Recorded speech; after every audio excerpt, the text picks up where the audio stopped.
Ministerio El Sembrador presenta Escuela Sabática, un estudio exhaustivo de la lección con José Cuba.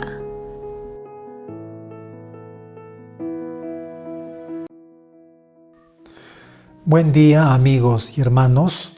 Gracias por conectarse al estudio de la lección de Escuela Sabática.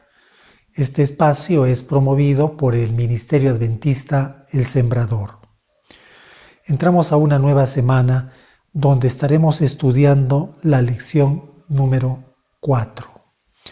Antes de dar inicio a este estudio, vamos a pedir la bendición de Dios. Gracias, Señor, por este momento. Gracias porque nos das la oportunidad de estudiar tu palabra. Invocamos tu presencia. Danos sabiduría, comprensión de tu palabra. Danos de tu Santo Espíritu. Te lo rogamos por Jesús. Amén. Bien, como ya lo dije hace un momento atrás, nos toca estudiar la lección número 4. El título de la lección es El pecado en la iglesia. El versículo de memoria se encuentra en 1 Corintios, capítulo 6, versículos 19 al 20. Dice así: ¿No saben que su cuerpo es templo del Espíritu Santo, que está en ustedes, que tienen de Dios y que no son sus propios dueños? Porque han sido comprados por precio. Por tanto, glorifiquen a Dios en su cuerpo y en su espíritu, los cuales son de Dios. El estudio de esta lección quiero comenzarla por el título.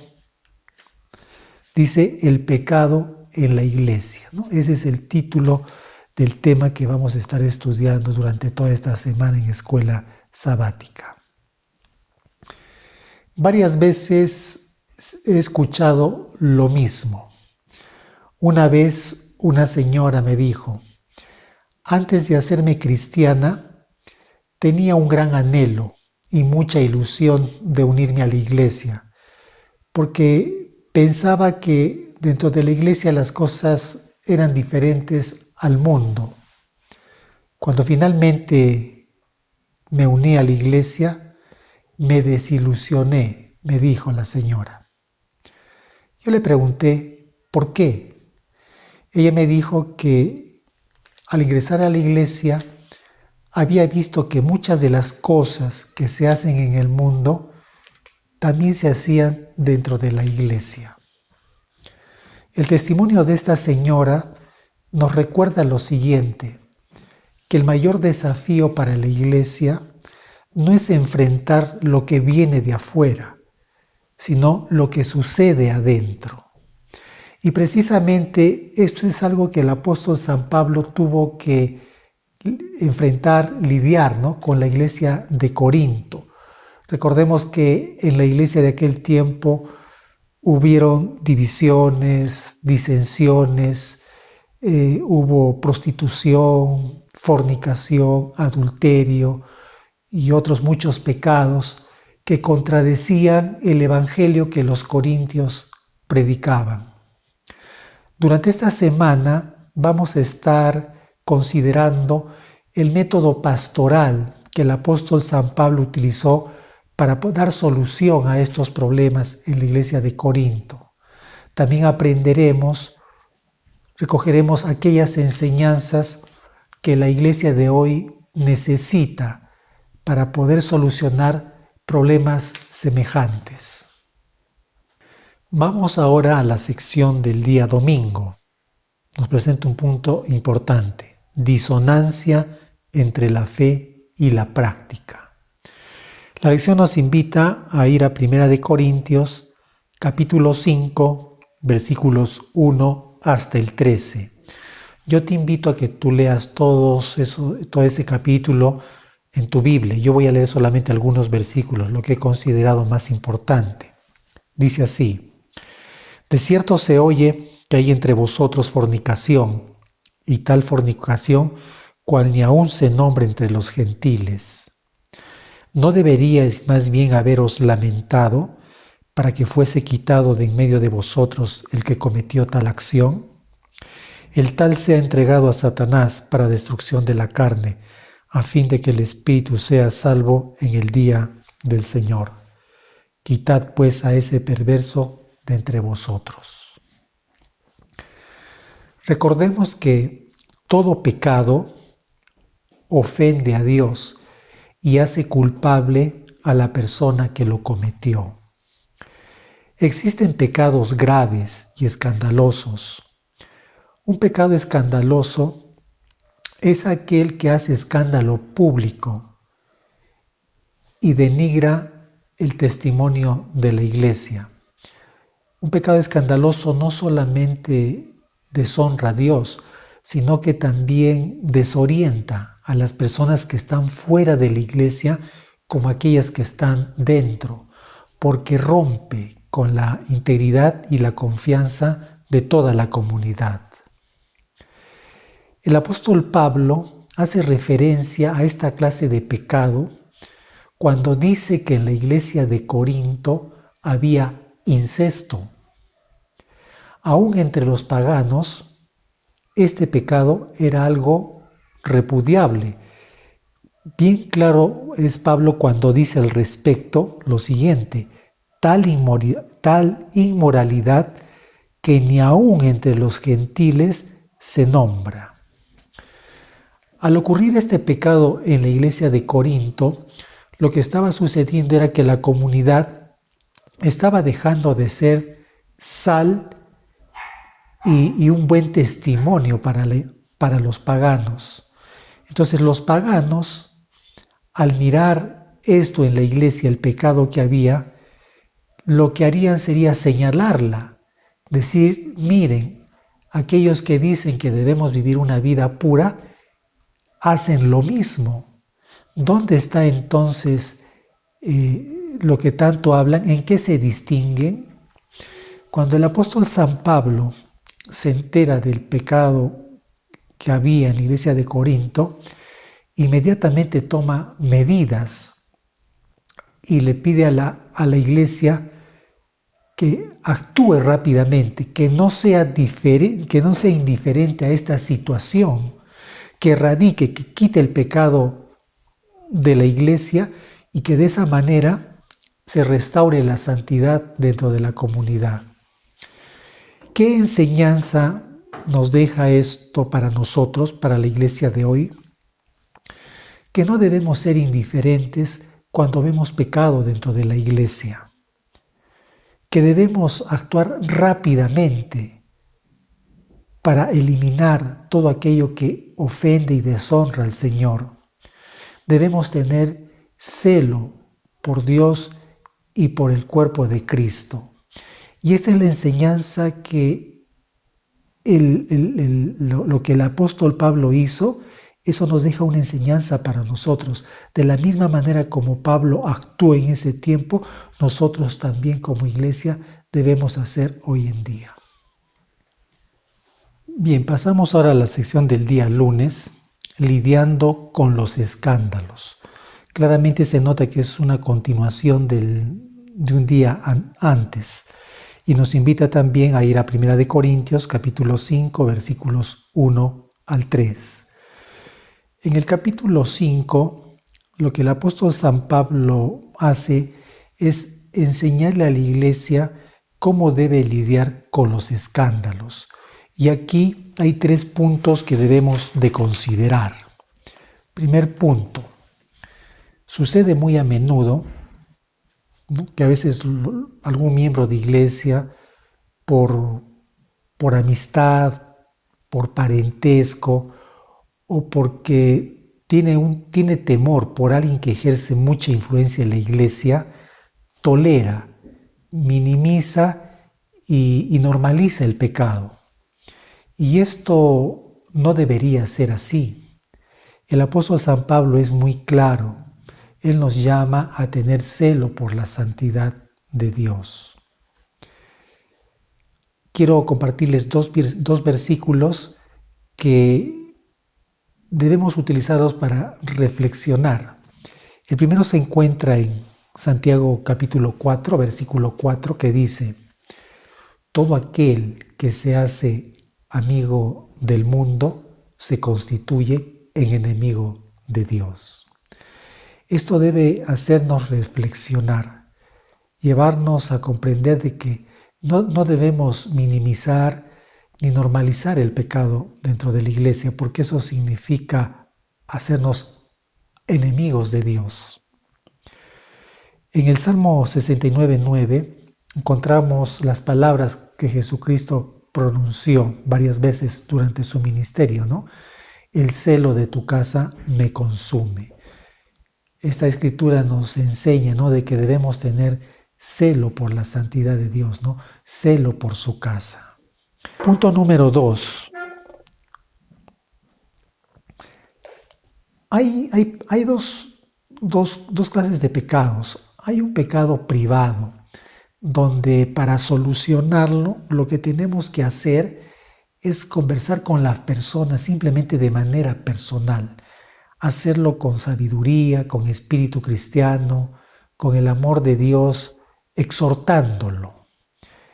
Pero también hay pecados escandalosos, y cuando esto se da, es necesario que la iglesia deba aplicar disciplina. Al aplicar la disciplina en esos casos, lo que se hace es restaurar la santidad dentro de la comunidad y evitar que el escándalo se propague. Punto número 3, y para esto quiero leerles 1 Corintios 5:5, dice así: el tal sea entregado a Satanás para destrucción de la carne, a fin de que el espíritu sea salvo en el día del Señor. ¿Qué quiso decir Pablo con estas palabras? Lo siguiente, ¿no?, que cuando la persona cae en un pecado escandaloso, debemos realizar un acto doloroso pero necesario, que es dejar que el pecador enfrente, ¿no?, las consecuencias naturales de su pecado.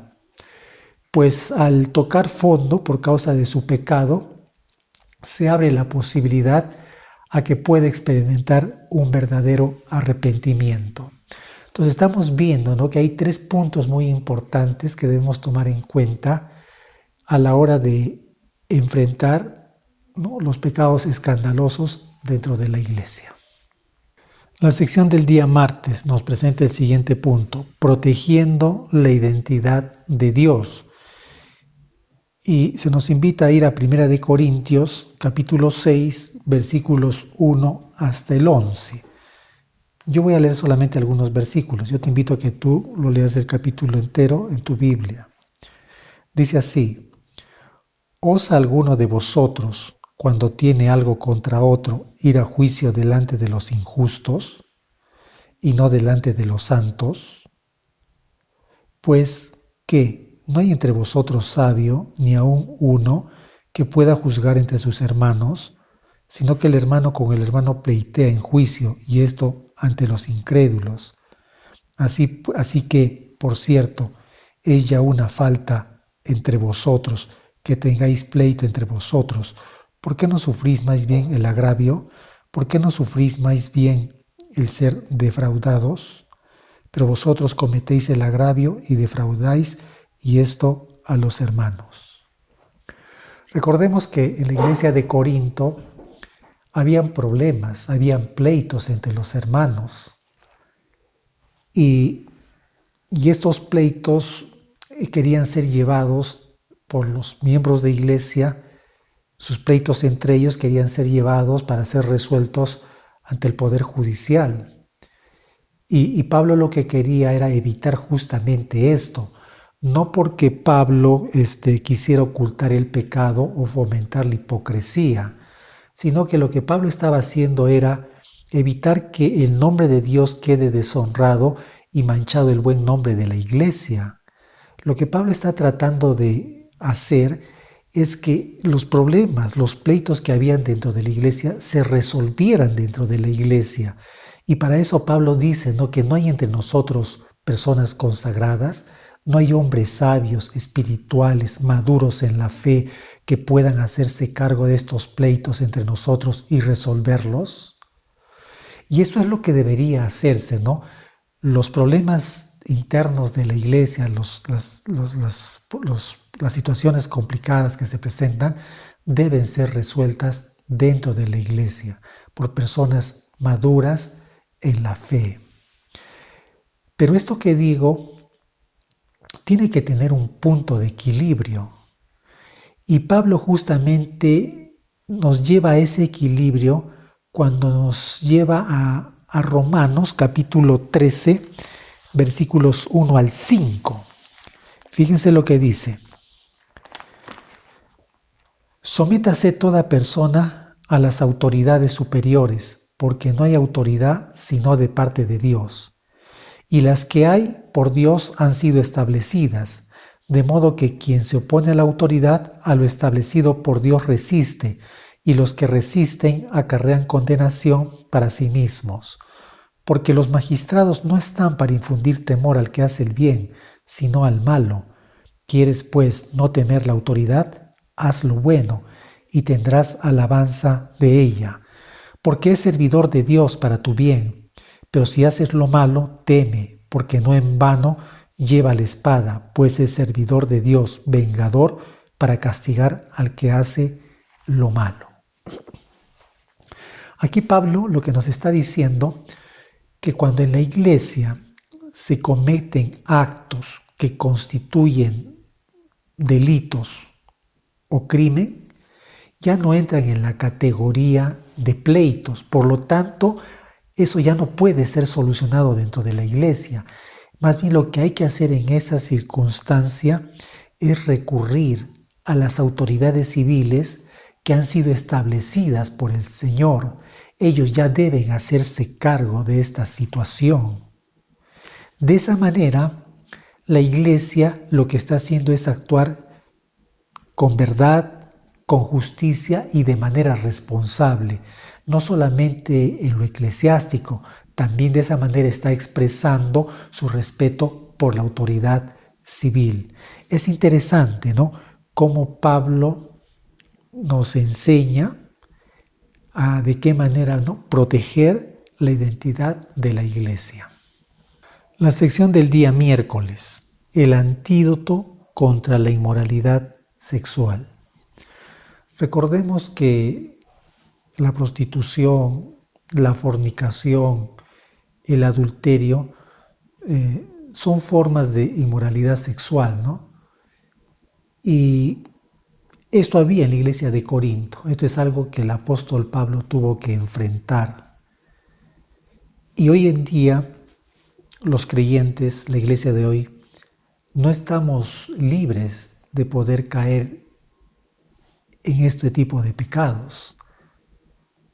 Pablo es muy claro cuando dice: el que piense estar firme, mire que no caiga. ¿Hay alguna manera de poder evitar caer en estos pecados? ¿Hay algún antídoto? Justamente la lección de este día, ¿no?, nos hace esa pregunta. ¿Cuál es ese antídoto contra la inmoralidad sexual? Para eso vamos a ir a Primera de Tesalonicenses, capítulo 4, versículo 7. Nos dice así: pues no nos ha llamado Dios a inmundicia, sino a santificación. Aquí la palabra de Dios nos recuerda que hemos sido llamados a santificación, es decir, volver a ese estado espiritual que teníamos antes de la caída. Esto es un proceso. La palabra también nos dice lo siguiente. Para esto vamos a ir a segunda de Timoteo, capítulo 3, versículos 15 y 16. Dice así: y que desde la niñez has sabido las sagradas escrituras, las cuales te pueden hacer sabio para la salvación por la fe que es en Cristo Jesús. Toda la Escritura es inspirada por Dios y es útil para enseñar, para redarguir, para corregir, para instruir en justicia, a fin de que el hombre de Dios sea perfecto, enteramente preparado para toda buena obra. Aquí el apóstol nos dice que la Escritura tiene poder para transformarnos, para hacernos, dice, hombres perfectos, preparados para toda buena obra. Dice que la Sagrada Escritura nos ha sido dada para enseñarnos, para instruirnos, para corregirnos. Es esencial que diariamente el creyente se relacione con el Señor Jesús. Y acá tenemos que hablar de la comunión diaria con Cristo, ¿no? Todos los días debemos entrar en comunión. Y esto se hace a través de la Sagrada Escritura. La palabra nos llama a orar de manera constante e incesante, ¿no? Debemos entrar en comunión con Dios primero a través de la oración. Luego debemos leer la palabra, debemos estudiarla detenidamente y meditar en ella. De esa manera, la palabra nos va renovando, ¿no? Nuestra manera de pensar, nuestra manera de ver las cosas. Nos comienza a orientar hacia las cosas espirituales. De esa manera comenzamos a recibir esa fortaleza y esa gracia que necesitamos para vivir una vida de consagración y obediencia al Señor. Ahí está el antídoto contra la inmoralidad sexual. Pero acá también hay otro punto importante que debemos de considerar. Y para eso vamos a ir a Lucas capítulo 9, versículo 23. ¿Qué nos dice esta escritura? Dice así: si alguno quiere ser mi discípulo, dijo el Señor, niéguese a sí mismo cada día. En esta escritura encontramos un principio muy importante. Dice que debemos negarnos a nosotros mismos. ¿Qué nos enseña este principio? Que podemos cultivar la razón de tal manera que ésta pueda tener control y dominio sobre las emociones y los sentimientos. Al cultivar la razón basándonos en la palabra de Dios, entonces vamos a evitar que sean las emociones las que controlen y dominen nuestra razón. Cuando vienen las tentaciones, estas apelan a nuestras emociones, porque lamentablemente estamos educados en una cultura que está basada en lo sensorial. Nos dejamos llevar demasiado por lo que sentimos. Pero si nosotros educamos nuestra mente, nuestro corazón, nuestra razón, basándonos en la palabra, entonces el Señor a través de su palabra, mediante su Espíritu, va a santificar nuestra mente. Cuando venga la tentación, entonces vamos a estar mejor capacitados para poder enfrentar esta situación. Cuando viene la tentación hay dos opciones. Nos dejamos guiar por la razón o nos dejamos llevar por las emociones. O fortalecemos una o debilitamos la otra. Si de manera permanente, constante, estamos viviendo una vida de comunión con Cristo, nos estamos relacionando con el Señor a través de la palabra, entonces vamos a recibir gracia y poder para enfrentar justamente el pecado. Cuando Cristo dice, si alguno quiere venir en pos de mí, debe negarse a sí mismo, lo que nos está diciendo es que debemos renunciar a nuestros deseos, a nuestras pasiones pecaminosas. Cuando uno se aferra de Cristo en el nombre del Señor y haciendo uso de la palabra, renuncia a lo pecaminoso, se fortalece, ¿no? Nuestra mente, nuestro corazón. Tenemos poder porque la gracia está con nosotros y la parte emocional pecaminosa se comienza a debilitar. Tomando en cuenta estos dos puntos y llevándolos a una experiencia personal, es como en nosotros entra ese antídoto que nos va a proteger contra la inmoralidad sexual. La sección del jueves nos presenta un punto muy importante: matrimonio y soltería. Y nos invita a leer 1 Corintios, todo el capítulo 7. Yo te invito a que tú lo leas en tu casa. Yo voy a leer solamente unos cuantos versículos. Dice así, versículo 1. En cuanto a las cosas de que me escribisteis, bueno le sería al hombre no tocar mujer, pero a causa de las fornicaciones, cada uno tenga su propia mujer y cada una tenga su propio marido. El marido cumpla con la mujer el deber conyugal y asimismo la mujer con el marido.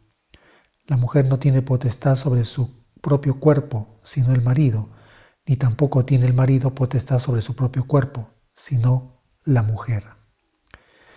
No os neguéis el uno al otro, a no ser por algún tiempo de mutuo consentimiento, para ocuparos sosegadamente en la oración, y volved a juntaros en uno para que no os tiente Satanás a causa de vuestra incontinencia.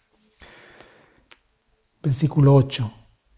Digo pues a los solteros y a las viudas que bueno les fuera quedarse como yo, pero si no tienen don de continencia, cásense, pues mejor es casarse que estarse quemando. En el capítulo 7, el apóstol nos presenta una enseñanza equilibrada con respecto a la soltería y al matrimonio. Pablo es muy claro cuando dice que la soltería es un don, pero si hay alguno que no tiene este don, es mejor que se case a tener que vivir dominado por los deseos sexuales. Con esto Pablo no está queriendo decir que el matrimonio es una salida al deseo sexual. Lo que Pablo está diciendo es que el matrimonio es el parámetro establecido por Dios, es una institución sagrada para que dentro de esta institución el creyente pueda vivir su sexualidad de manera pura y honorable. También el apóstol Pablo, refiriéndose al matrimonio, dice lo siguiente, que el matrimonio no es una licencia para los excesos ni la perversión. Pablo dice que los esposos deben vivir su relación matrimonial, deben vivir su amor, su respeto y su fidelidad, pero en conformidad a la voluntad de Dios. De esa manera, ellos santifican esta institución sagrada establecida por Dios. Y creo que aquí entra de manera muy precisa como tema de reflexión lo que nos dice el versículo de memoria. Dice así: ¿no saben que su cuerpo es templo del Espíritu Santo, que está en ustedes, que tienen de Dios y que no son sus propios dueños? Porque han sido comprados por precio. Por tanto, glorifiquen a Dios en su cuerpo y en su espíritu, los cuales son de Dios. La lección de esta semana, como las anteriores, considero que han estado muy reflexivas. Nos llevan a tener una comprensión más clara de la palabra de Dios. Hemos visto que durante toda esta semana lo que hemos podido aprender es lo siguiente, ¿no? Que debemos ser coherentes con la fe que profesamos. También hemos aprendido que hemos sido llamados a tener celo por la santidad de Dios y por el cuerpo de Cristo. Que no debemos tolerar, minimizar ni normalizar el pecado dentro de la iglesia. Que si vemos pecado en la iglesia, debemos tomar acciones decididas por quitar esto y restaurar la santidad. Y el que estuvo involucrado en esto, no debemos hacer leña con él, sino más bien buscar su restauración espiritual. Hemos aprendido también que el matrimonio y la soltería deben vivirse en santidad, siempre buscando dar la gloria a Dios. Amén y amén. Permíteme ahora, mi amigo, mi hermano que me escuchas, quiero invitarte a que te suscribas al canal. Comparte nuestras publicaciones. Hay personas que necesitan escuchar la palabra, conocer estas enseñanzas. Al compartir las publicaciones, nos ayudas a nosotros a continuar y a poder mejorar. Si este estudio semanal te está ayudando en tu vida espiritual, sientes que te suma en tu vida, te invito a que nos respondas con la palabra amén. Déjanos tus comentarios, déjanos tus sugerencias, tus preguntas, te las vamos a responder lo más antes posible. Que pases un bonito día. Nos volvemos a encontrar la próxima semana.